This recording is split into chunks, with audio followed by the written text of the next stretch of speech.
Hi, this is Chris from Toyota Parts Plus, and today we have a 2018 Toyota Hilux SR dual cab ute, stock reference number 5064. This shape runs from the 9th month 2015 and is the current shape. It has a 1GD FTV 2.8 litre 4-cylinder turbo diesel engine backed by an automatic 4-wheel drive transmission.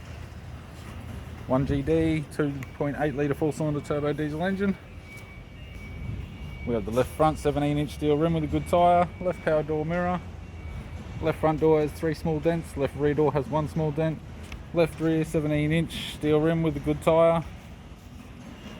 It has an aftermarket steel tray with all bolts and brackets, factory fitted tow bar supplied with all bolts, brackets, loom, less neck, right rear 17-inch steel rim with a good tyre, right rear door has 3 dents, and a right front 17-inch steel rim with a bald tyre.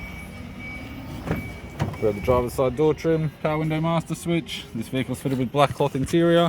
It has an automatic center console, automatic gear shifter, heated controls, touchscreen CD player, interior mirror, courtesy lamp, sunglass holder type, left hand sun visor, right hand sun visor, and the instrument cluster.